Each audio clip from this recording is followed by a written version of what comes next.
काय? नमस्कार, मी शांत दत्तात्रय अवचार. मी प्रभाग क्रमांक 7 मधनं इच्छुक उमेदवार म्हणून या महानगरपालिकेच्या रणभूमीत रिंगणात उतरणार आहे, एक उमेदवार म्हणून. का तुम्ही निवडणुकीत उतरणार आहात?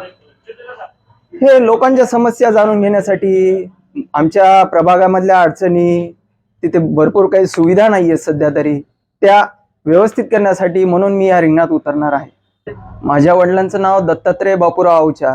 हे पूर्ण आपल्या परभणी शहराला माहिती आहे नाव, आणि मी त्यांचाच मुलगा आहे. त्यांनी त्या काळचे माजी खासदार शेषरावजी देशमुख आणि प्रथम नगराध्यक्ष ते देखील असताना त्यांचा पूर्ण पॅनल देखील निवडून आला होता, आणि माझे वडील त्यांना पराभूत करून निवडून आले होते, कारण की ह्या जनतेच्या विश्वासावर, आणि मी ह्या जनतेच्या विश्वासावर ही निवडणूक लढवणार आहे.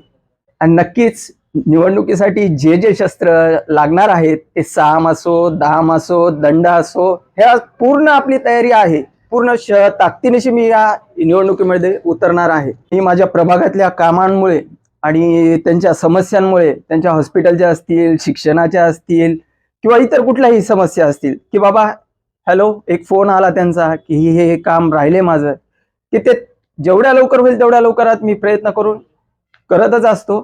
आणि राहिला प्रश्न पक्षाचा, तर माझ्या संपर्कात बरेचसे पक्ष आहेत की ते मला इच्छुक आहेत, म्हणजे तिकीट AB फॉर्मसाठी.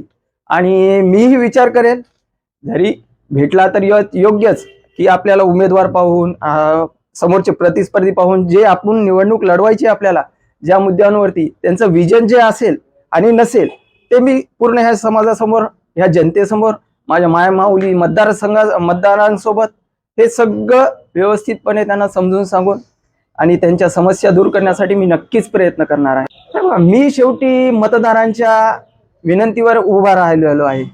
तर मी पक्षाचा विचार यांनी माझा जरी नाही केला, तर मी अपक्ष तयारी तर ही माझी पूर्ण झालेलीच आहे. त्यासाठी लागणारं, मी तुम्हाला जसं की आधी सांगितलं, की माझ्याकडे सर्वच पर्याय आहेत. जसे त्या साम असो, दाम असो, दंड असो, सर्व आहे. ह्याच्या पूर्ण ताकदीनिशी आणि मतदारांच्या विश्वासावरती ही निवडणूक मी जिंकेल, ही मला याची अपेक्षा आहे.